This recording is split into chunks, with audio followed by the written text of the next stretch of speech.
जय नवोदय तेरी जय नवोदय तेरी जय नवोदय कुर्बान तुझ पे जगत की हर शय नवोदय तेरी जय नवोदय।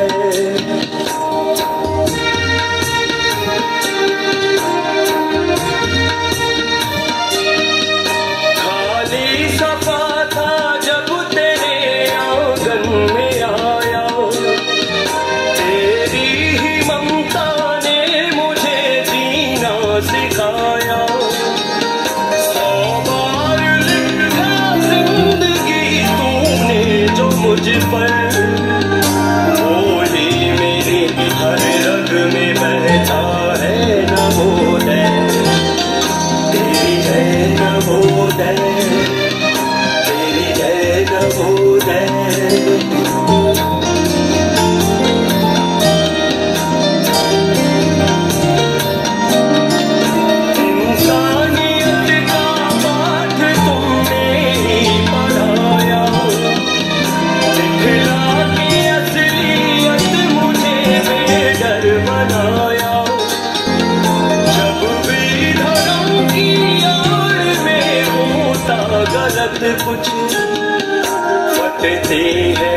ये हैं जवाहर नवोदय विद्यालय साहब के द्वारा बहुत ही सुंदर मूर्ति की रचना। ऐसा लग रहा है कि इसमें बहुत ही सुंदर मूर्ति का रूप दे रहे हैं।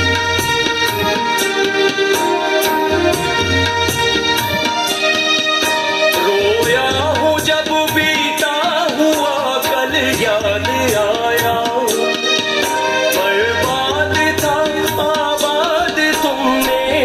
बनाया आंसू था मैं तो शायद तुमने ही बनाया यूं ही नियाज़ें बांटता तू रह नवोदय तेरी जय नवोदय तेरी जय नवोदय।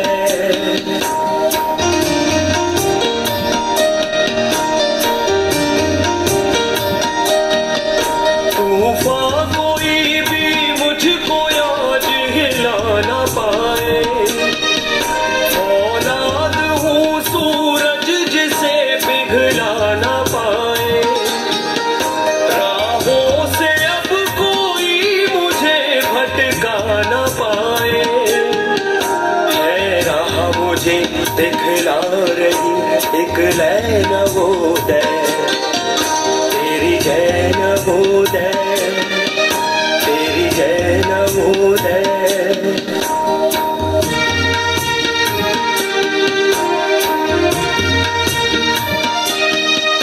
अब द्योल को ये कहते कोई शर्म ना है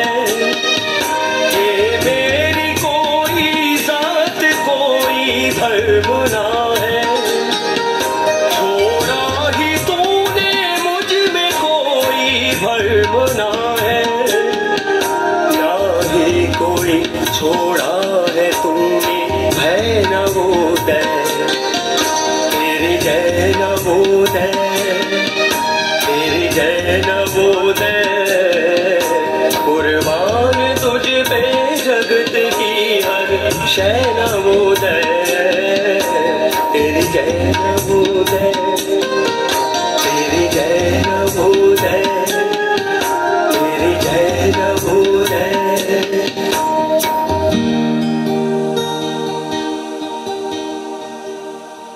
माध्यम के रूप में इन्होंने एक्रेलिक कलर का यूज किया है।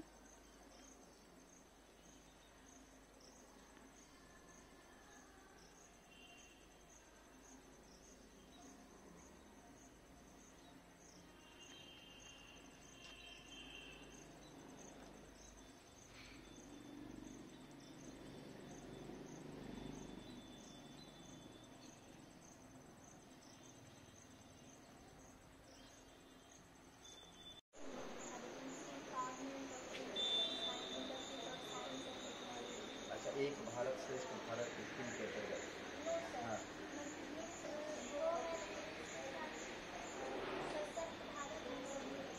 सशक्त भारत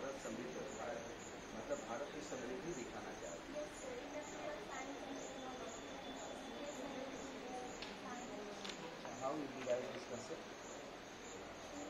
सर एक्चुअली मतलब सर पर उसमें मैंने Missiles वगैरह। इसरो को मतलब वहाँ पे अच्छा, लिख देना ISRO लिख देना yes India. Sir Indian flag को फिर मतलब पेंटिंग में लिखना ना, नॉट आइडिया। सही बात।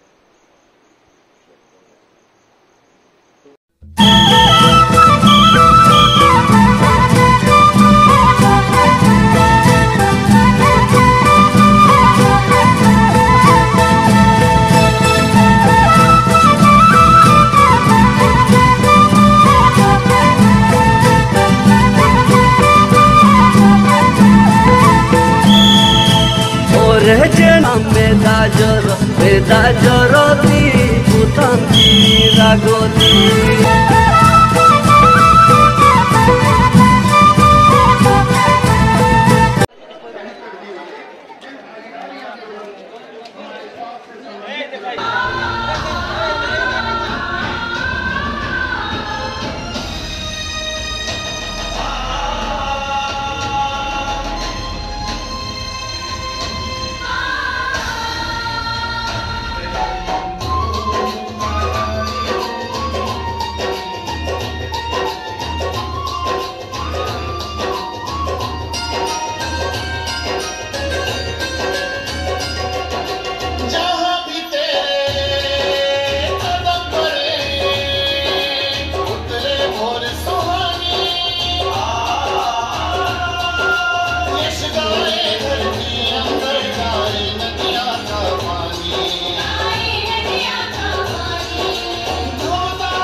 जवाहर नवोदय विद्यालय साहेबगंज में जैसे कि हम देख रहे हैं कि आज अनेक तरह के कार्यक्रम का आयोजित किया, जिसमें स्वच्छता पखवाड़ा, हिंदी पखवाड़ा आयोजित किया गया, जिसके बारे में आज उपस्थित थे हमारे विद्यालय के इतिहास के शिक्षक श्री जगदीश उपाध्याय। तो जगदीश उपाध्याय सर आज के कार्यक्रम के बारे में समीक्षा करने जा रहे हैं। सर, हमारे विद्यालय में 1 सितंबर से लेकर 15 सितंबर तक हिंदी पखवाड़ा, स्वच्छता पखवाड़ा तथा शिक्षक पर्व बड़ी धूमधाम से मनाया जा रहा है। इन्हीं कार्यक्रमों की कड़ी में आज दिनांक 13 सितंबर 2021 को स्वच्छता कार्यक्रम के तहत विद्यालय में तथा विद्यालय के आसपास के आज स्वच्छता पकड़ से किस तरीके से पढ़ाया और मोटिवेट किया जाए, साथ ही फिजिकल एजुकेशन के साथ किस तरीके से छात्र छात्राओं को जोड़ करके सुरुचिपूर्ण अध्ययन सामग्रियां उनके तरफ उनको प्रदान। 14वें दिन कल अनेक प्रतियोगिताओं का आयोजन होगा था। 15 तारीख को समापन समारोह भव्य स्तर पर किया जाएगा। नमस्कार, जय हिंद। धन्यवाद सर। कितना भी ऊंचा हो पर्वत, तू विजयी हो जाएगा। संस्कारों में तेरे नवोदय तू ही राह दिखाएगा। मानवता बस धर्म बड़ा है दुनिया को।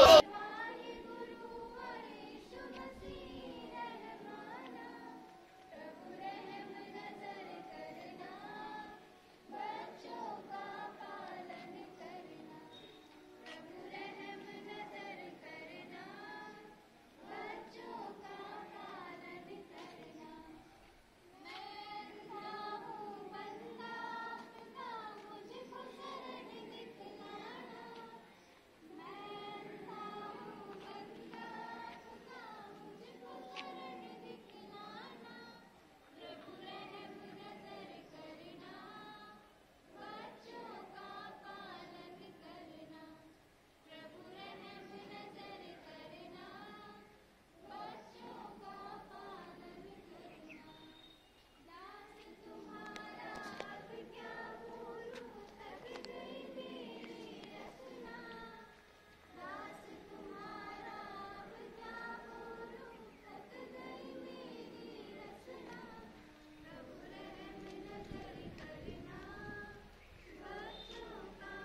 मैडम भारत माता की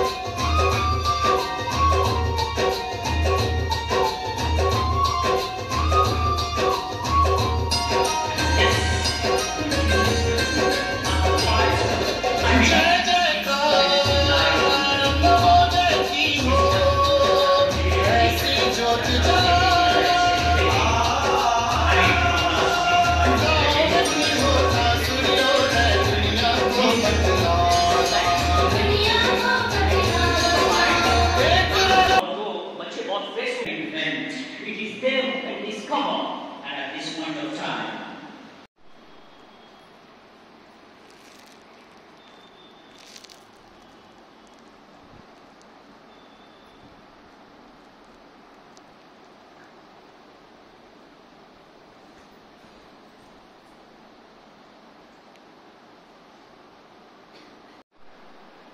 दूसरी बात क्या है, आज 1.5-2 साल से हम लोग कोरोना से काफ़ी घबराए हुए और घरों में बंद हो गया। पहले किसी से लड़ाई झगड़ा होता था तो सोचता था नुक्कड़ में मिलना तो फिर तुमको समझाएंगे, तो डर से लोग घर में बंद हो जाता। एक जो है माइक्रोस्कोपिक ऑर्गेनिज्म जो सूक्ष्म जीव है, दिखाई नहीं देगा, माइक्रोस्कोप से ही दिखाई देगा, वो इंसान को इतना भयभीत कर दिया।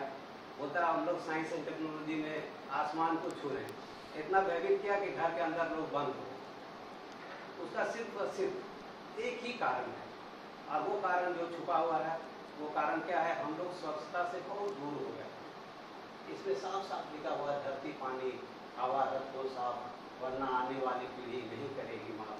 निश्चित रूप से हम लोग की अपनी गलतियों से, ह्यूमन एक्टिविटीज से, मानव के जो क्रियाकलाप है, अपने आए दिन में हम लोग जितनी गलतियाँ करते हैं उसके कारण से ये हवा पानी और सभी जो है वातावरण पूरी तरह से प्रदूषित हो, पूरा पोल्यूटेड हो गया। एक चैप्टर कभी कभी हम लोग पढ़ते हैं पोल्यूशन, पूरा ये पोल्यूटेड हो गया है। और इसके कारण से ये जितने जो सूक्ष्म जीव हैं इस वातावरण में बहुत तेज़ी से पनपते हैं और बहुत तेज़ी से फैलते हैं। उस क्रम में मैं सबसे पहले प्राचार्य महोदय का बहुत धन्यवाद देना चाहूँगा, हमारे साथियों का धन्यवाद देना चाहूँगा कि इस पखवाड़ा को मनाने के क्रम में एक विशेष दिन, आज दिन के समय में सब लोगों को यहाँ इकट्ठा किए हैं। ऐसा नहीं किसी के मन में ये बात नहीं पता है कि साफ सुथरा रहना है ये वो, लेकिन कभी कभी क्या होता है, एक विशेष दिन में किसी चीज़ को हम लोग ज़्यादा याद करते हैं। ज़्यादा याद करने से वो मेमोराइज हो जाता है। जैसे अभी आपका एग्जाम, बायो का एग्जाम होने वाला है, तो आप क्या करते हैं, एक टॉपिक को, एक चैप्टर को फिर से मेमोराइज करने से वो चीज़ को लगता है कि इसको हम लोग को अपनाना चाहिए या उसको जानने की कोशिश करना चाहिए। तो साफ सुथरा रहने के क्रम में जैसे आपको दांत को साफ रखने के लिए अभी नर्स मैडम ने बहुत अच्छा कहा कि सुबह में उठने के बाद दांत साफ करना है। मैं कहता हूँ एज ए बायो स्टूडेंट आप लोग को मालूम होना चाहिए, या साइंस के स्टूडेंट मैक्सिमम लोग रहे हैं, हमेशा खाने के बाद रात में सोने से पहले एक बार ब्रश करना बहुत जरूरी है, क्योंकि जो बैक्टीरिया होते हैं वो दांत के अंदर जो चिपक जाते हैं वो रात भर वहाँ खेल करते हैं। आपको पता नहीं हो, रात भर अपना गेम खेल रहा हो, वो अपना बैडमिंटन चालू किए हुआ है, और उस बैडमिंटन के क्रम में आपके दांतों को सबसे ज़्यादा नुकसान। तो ब्रश करना सबसे ज़रूरी, सो के उठने के बाद और सोने से पहले। ऐसे हर खाना खाने के बाद आपको बढ़िया से, बेहतरीन से, अच्छी तरह से ब्रश करना चाहिए। दूसरी चीज़ क्या है, हम लोग हाथ धोने के क्रम में सर क्या करते हैं, पानी गिराए हाथ। आपको एक चीज़ बताते हैं सर, बच्चे भी जान रहे हमारे साइंस के स्टूडेंट हैं, ये आपके जो उंगली का बीच का ये हिस्सा, ये कीटाणु बहुत होशियार है, वेरी इंट्रू, इतना तेजी से वो जेनेटिक वेरिएशन करता है कि इंसान के बस में नहीं उसको समझ। अभी आप लोग पढ़ रहे होंगे कितना स्ट्रेन बन गया कोरोना का, बहुत तेजी से वो अपना जेनेटिक वेरिएशन करता है। तो आपका ये इस जगह पर नाखून के अंदर में इस जगह जाके छुप जाएगा। आप क्या करेंगे, हाथ ऐसे करेंगे, लाइन में लगा और तुम इतना देर कर रहा, हाँ सर याद रखिए आपके इन जगहों पर ये सारे जो इनर पिट्स, जिसको हम लोग बोलते हैं गड्ढा बना हुआ, देहाती बात समझानी, इसको गड्ढा जो बना हुआ ये, और आपका ये नाखून के अंदर, नाखून जिसका पड़ा हो गया समझिए, उसके अंदर सबसे ज़्यादा माइक्रोब जमा, इसके बीच में बहुत ज़्यादा माइक्रोब जमा। आप हैंड वॉश लीजिए, हाथ को सिर्फ ऐसे ऐसे नहीं दिए, बल्कि इसको यहाँ से हटाइए, यहाँ से हटाइए, इस जगह से हटाइए, नाखून के बीच से एक पर हटाइए, ऐसा हटाइए। बोलता है ना, हम लोग परम आदरणीय और माननीय मोदी जी का और जितने स्वास्थ्यकर्मी हैं हमारे सारे लोग रोज बोलते हैं कि हाथ धोइए, हाथ धोना बहुत जरूरी है, क्योंकि सारे कीटाणु हर समय आप कभी यहाँ छू रहे, कभी इसको छू रहे, कभी किसी से हाथ मिला रहे हैं, बहुत सारे कीटाणु आपके हाथों में और इन जगहों में खास करके नाखून के अंदर में खास करके जम जाते हैं, उसको बढ़िया से धोना जरूरी है। प्लस नहाने जब जाते हैं हम, तो एक मिनट लेट हो सकता, कोई बात नहीं, कोई बात नहीं,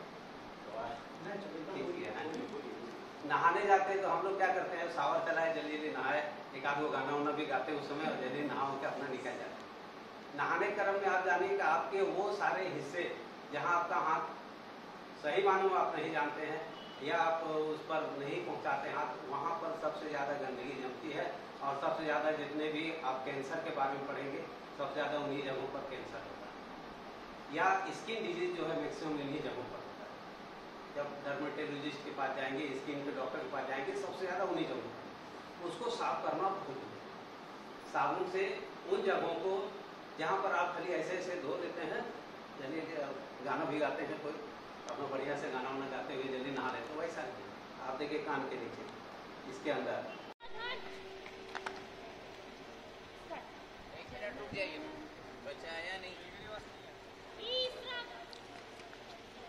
मुख्य अतिथि हमारे जिला के उपायुक्त महोदय, हमारे एसडीओ साहब, जिला शिक्षा पदाधिकारी, नवोदय विद्यालय के प्राचार्य, अन्य उपस्थित पदाधिकारीगण, सभास्थल पर मौजूद शिक्षकवृंद,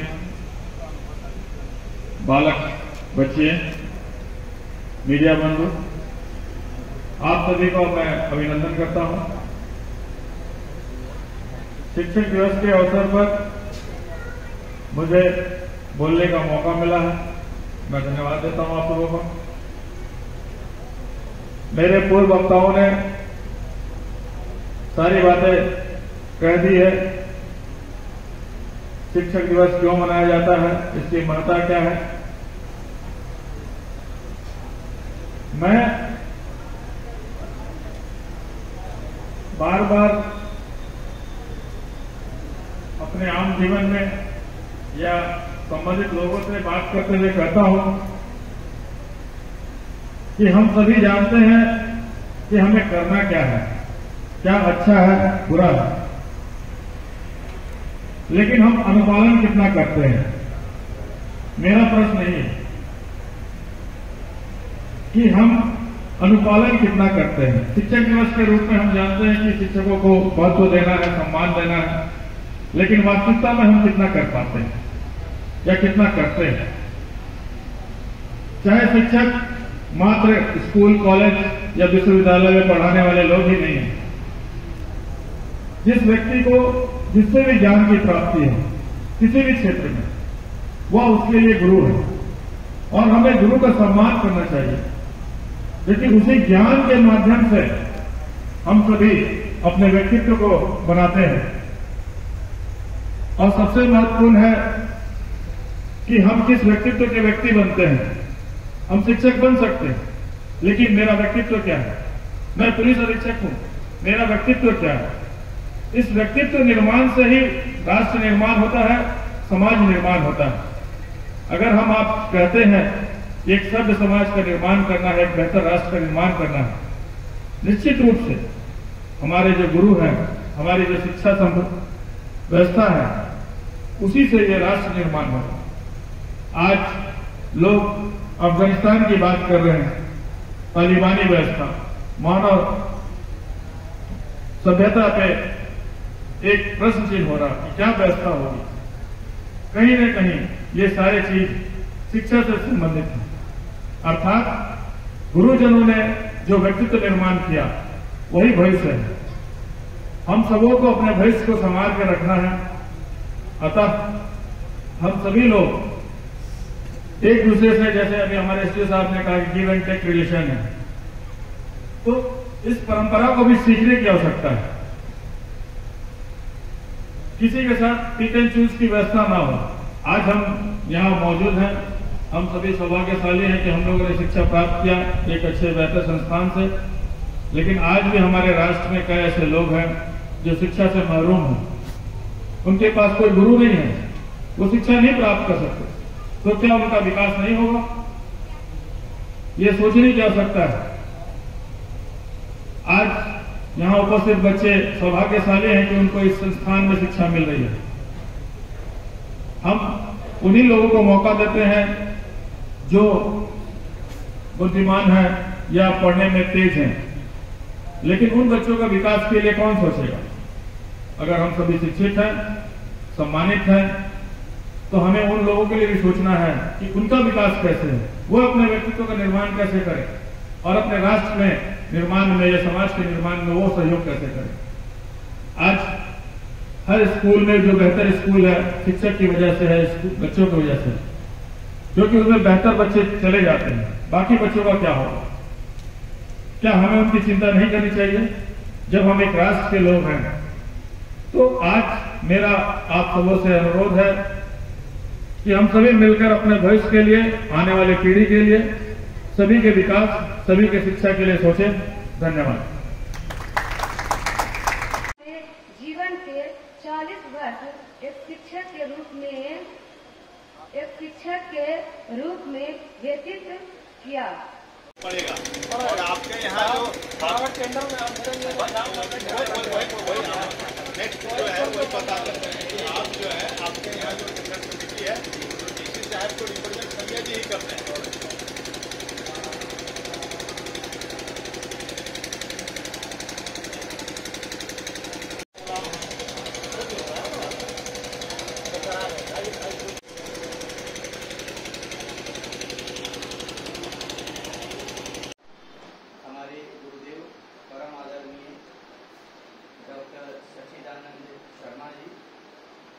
विद्यालय परिवार के सभी सम्मानित शिक्षक भी और मेरे प्यारे बच्चों, वैसे भारतीय संस्कृति में 5 सितंबर गुरु दिवस मनाने का, शिक्षक दिवस मनाने की परंपरा नहीं रही है। वास्तव में हम भारतीय संस्कृति में आषाढ़ पूर्णिमा को गुरु पूर्णिमा के रूप में मनाते रहे हैं और गुरु के प्रति श्रद्धा समर्पित करते रहे हैं।